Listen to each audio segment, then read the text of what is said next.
एक बहन जी की नई नई शादी हुई थी तो उसका पति था, उसने कहा उनसे जाओ जाकर के महाराज जी आए हैं वृंदावन से, भागवत सुनाओ। वो भागवत नहीं सुनता था, बड़ा क्रूर था। बोले भागवत से होता क्या है? बोले भागवत कल्याणकारी है, कल्याण करती है, दुखों को दूर करती है। बोले अच्छा ऐसी बात है क्या? बोले हाँ और क्या। बड़े सेठ जी थे वो, तो जैसे भागवत चल रही थी तो वहां पर सेठ जी गए तो सबने उनका स्वागत किया। बड़े आदमी थे। बोले आओ आओ बैठो बैठो। अरे कहाँ जा रहे हो? विराजो महाराज। बैठ गए आकर के। बोले कहाँ जा रहे हो? आकर के बैठो। क्यों भाग रहे हो? थोड़ा बैठो ना। तो बैठ गए।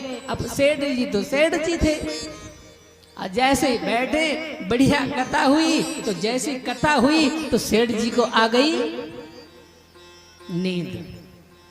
जैसे नींद आई तो 3 घंटे खूब झोंका मारे उन्होंने। अब जैसी जयकारा बोली तो आंख खुली। आंख खुली। बोले क्या? बोले भागवत हो गई। बोले अरे इतनी सी भागवत? आओ बैठो। कहाँ जा रहे हो? आओ बैठो। कहाँ जा रहे हो? बैठो ना। बस इतनी सी भागवत। सो गए भाई। गए घर। घर वाली ने कहा क्यों भाई भागवत सुनाए? बोले हाँ और क्या। बोले पूरी? हाँ पूरी सुन करके आए। अच्छा तो पंडित जी ने क्या बताया? बोले पंडित जी ने कुछ नहीं बताया। बोले बास भागवत छोटी सी भागवत। बोले कहां से आए हो? कहां से आए हो? किधर जा रहे हो? बैठो ना।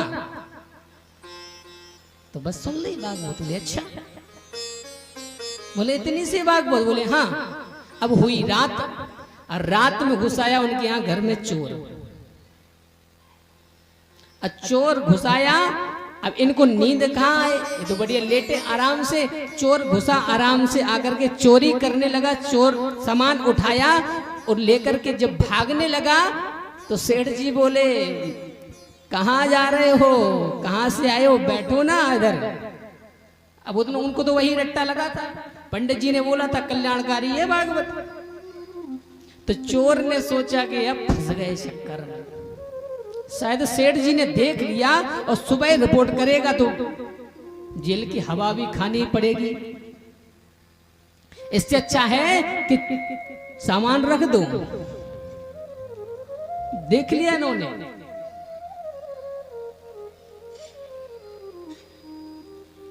तो उसने सामान वहीं रखा और सेठ जी के पास आया। बोले महाराज हम तो वैसे आए थे आपके घर में, आपके दर्शन करने। हमको वैसे थोड़ी ना आए थे।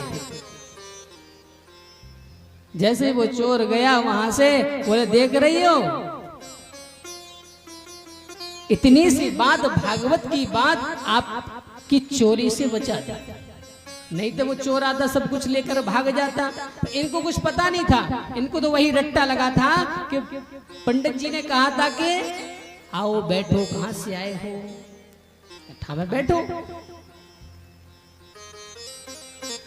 और चोर ने सोचा कि हम पकड़ गए, इन्होंने पहचान लिया मुझे, इसलिए रिपोर्ट करेगा।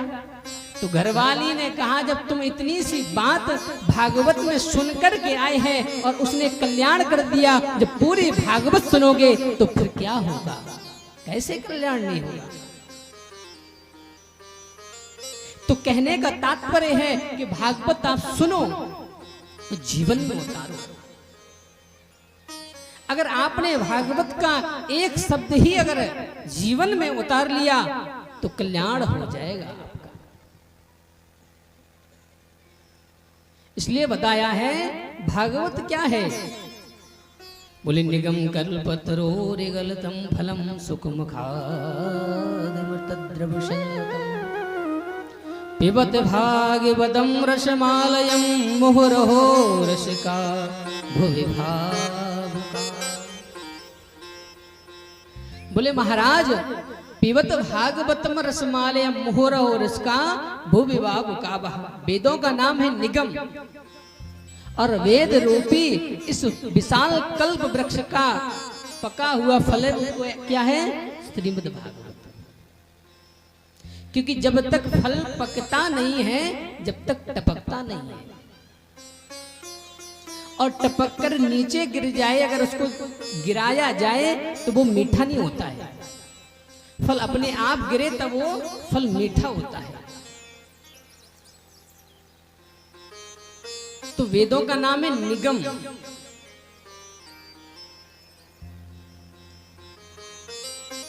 तो कहा महाराज निगम कल्प तरोर गलतम फलम सुख मुखाद मृतत्व संयुतम।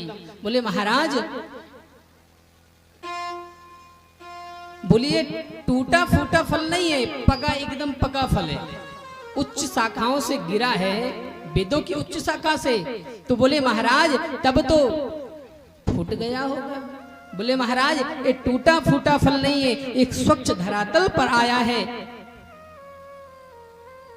बोले महाराज अगर आपका फल खट्टा निकल गया तो क्या होगा? बोले महाराज इसकी गारंटी है कि फल एकदम मीठा है। बोले आप कैसे कह सकते? बोले महाराज इस फल में सुखदेव जैसे परमहंस ने चौंच मारी है तो फल तो एकदम कन्फर्म है, मीठा है। सुख यानी तोता, क्योंकि भैया जिस फल में तोता चौंच मार देता है वो फल मीठा होता है। बोले ऐसे वैसे तोते ने चौंच नहीं मारी है। बोले व्यास जी महाराज का पुत्र सुखदेव जी महाराज परमहंस, ऐसे परमहंस का मुख इस फल में लगा हुआ है, तो खट्टे की तो कोई बात ही नहीं है।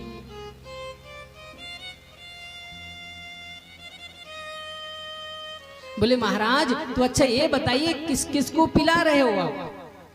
आपने दो नामों को पुकारा है, अरे भव को, अरे रस को। क्या महाराज ये फल इन्हीं के लिए है?